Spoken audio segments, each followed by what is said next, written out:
কাছড়াপাড়ায় আবারও মর্মান্তিক পথ দুর্ঘটনা। মাত্র কয়েক মাসের ব্যবধানে ফের প্রাণহানি ঘটল শহরের রাস্তায়। এবার দুর্ঘটনার শিকার হলেন শ্রীকান্ত মণ্ডল নামে এক ব্যক্তি।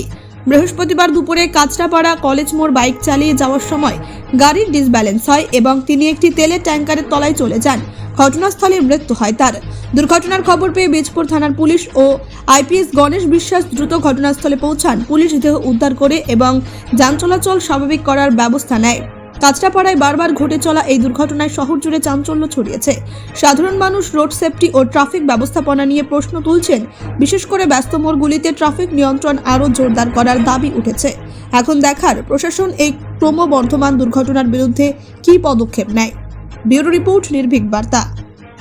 বাইকটা ওই দিক থেকে আসছিল, এবার লরিটাও নিজের পজিশন দিয়ে যাচ্ছিল।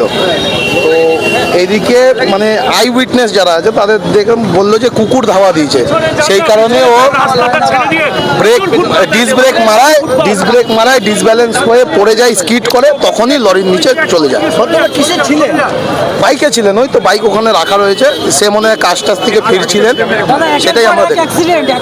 অ্যাক্সিডেন্ট চলছে হচ্ছে, এর আগেও দেখা গেছে বহু মানুষ। দেখুন, আজকে কাছড়াপাড়ায় জনসংখ্যা বৃদ্ধি পেয়েছে, প্লাস গাড়ি ঘোড়া সবই বৃদ্ধি পেয়েছে। তো রাস্তা চওড়া হলে আশা করি আগামী দিনে যদি রাস্তা চওড়া করা হয় কিংবা বড় করা হয় তাহলে হয়তো কিছুটা অ্যাক্সিডেন্টকে কোনো রকম প্রশাসনিক গাফিলতি ট্রাফিক প্রশাসনের গাফিলতি কিছু নেই। প্রশাসনকে আমরাই ফোন করেছিলাম, তো 1 মিনিটের মধ্যে তারা রেসপন্স দিয়েছেন, সঙ্গে সঙ্গে পুলিশ চলে আসছে বীজপুর থেকে। তো এটাই, অ্যাক্সিডেন্টটা কন্টিনিউয়াসলি কাছড়াপাড়ায় হচ্ছে, কিছুদিন আগে মিলননগরে হয়েছিল। তো কিছু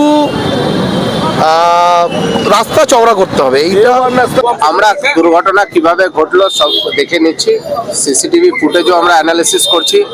এখানে আমাদের এসপি বীজপুর নিজেও এখানে উপস্থিত হয়েছে অনেক আগেই, ও দেখছে কিভাবে এগুলোকে প্রতিরোধ করা যায়, সেগুলো আমরা নিয়ে অ্যানালিসিস করছি। Thank you. তবে দুঃখজনক ব্যাপার, কারণ আগেও মিলননগরে একটা বড় দুঃখজনক ব্যাপার। এবং এখানে যেভাবে বাইকগুলো যায়, আমি প্রশাসনকে বলবো অতি অবশ্যই বাইকগুলো যেন স্পিড কমিয়ে দেওয়া হয়। কারণ যেভাবে যাচ্ছে, সেদিনকেও কিছুদিন আগে আমার এই কলেজ মোড়ে ঢুকতে একটা অ্যাক্সিডেন্ট হাত থেকে বাঁচা গেছে। প্রচণ্ডভাবে গাড়ি যাচ্ছে জোরে জোরে, সেই গাড়িগুলোকে প্রশাসনকে বারবার দরকার পড়লে এখানে যদি একটা বাম্পারের ব্যবস্থা করা যায়, সেটাও প্রশাসনের কাছে আবেদন করব এবং আমার পৌরসভার চেয়ারম্যানকে বলব যেন এখানে যদি একটা বাম্পারের ব্যবস্থা করা যায়। সত্যি দুঃখজনক এবং আমার খারাপ লাগছে। আমি হঠাৎ দৌড়ে আসি, আমি ওয়ার্ড অফিসে ছিলাম, ওয়ার্ড অফিস থেকে ছুটতে পেরে আমি দৌড়ে এসে দেখি। আমি যদিও দেখেছি কিন্তু আমার কাছে খারাপ লাগছে, ভয়ানকভাবে সচেতনতা হয়েছে। এর জন্য সত্যি দুঃখ এবং প্রত্যেককে বলি আপনারাও একটু সচেতন যাতায়াত